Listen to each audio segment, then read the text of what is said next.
যেটা ফিল করেছিলাম যে আমার লাস্ট সিরিজ হবে টেস্ট ক্রিকেটে।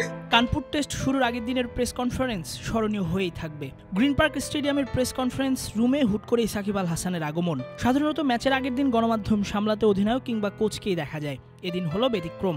ম্যাচ নিয়ে কোনো আলোচনা নয়, সাকিবের ক্যারিয়ারের ইতি টানার ঘোষণা। সাউথ আফ্রিকা সিরিজে খেলছেন কিনা এমন প্রশ্নের জবাবে সাকিব ঘোষণা দিয়ে দিলেন টেস্ট ক্রিকেট থেকে ইতি টানার। বিসিবি যদি নিরাপত্তার ব্যাপারটা নিশ্চিত করতে পারে তাহলে সাউথ আফ্রিকার বিপক্ষে মিরপুর টেস্টেই সাকিবের শেষ, নয়তো কানপুর টেস্টই হয়ে থাকবে সাদা পোশাকে সাকিবের শেষ ম্যাচ। আর টি-20তে নাকি সাকিব নিজের শেষ ম্যাচ খেলে ফেলেছেন টি-20 বিশ্বকাপে আফগানিস্তানের বিপক্ষে। তাহলে ওয়ানডে? সাকিবের ভাষ্য অনুযায়ী 2025 চ্যাম্পিয়ন্স ট্রফি, সেই হিসেবে ওয়েস্ট ইন্ডিজ সফরে 3টি ওয়ানডে আর চ্যাম্পিয়ন্স ট্রফির গ্রুপ পর্বের 3 ম্যাচ মিলে মোট 6টি ওয়ানডে নিশ্চিত।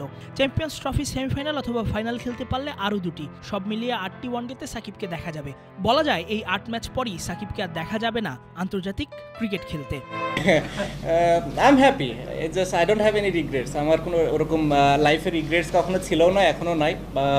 আমি যতদিন এনজয় করেছি আমি ক্রিকেট খেলেছি এবং আমার কাছে মনে হয়েছে যে এটা রাইট টাইম আমার জন্য, এবং সে কারণে আসলে এই ডিসিশনগুলো নেওয়া, এবং এটা বোর্ডের সাথে, সিলেক্টরদের সাথে, কোচ, ক্যাপ্টেন সবার সাথে ডিসকাস করেই নেওয়া হয়েছে এবং তারা সবাই বুঝতে পেরেছে আমার সিচুয়েশনটা এবং তারাও এটা ফিল করে যে না, this is the right thing to do. I hope so. So 9 more T20 ODI।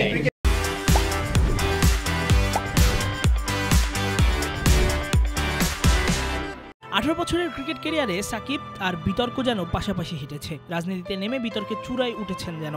সরকার পতনের সঙ্গে বলা যায় সাকিবেরও পতন, নামের ওপর ঝুলছে মার্ডার কেস।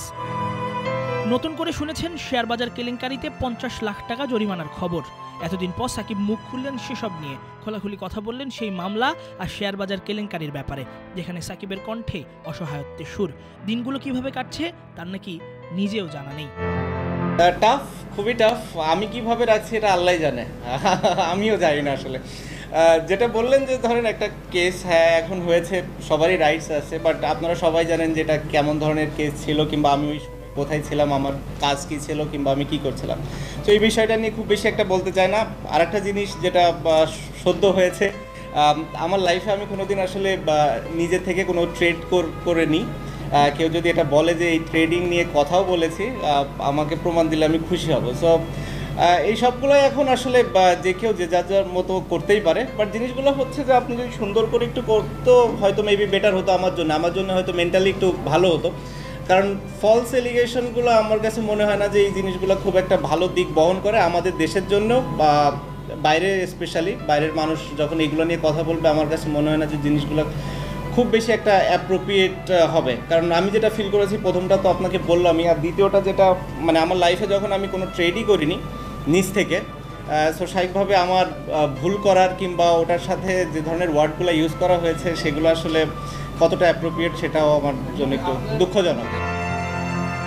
তাসফিক পলক, ক্রিক ফ্রেঞ্জি।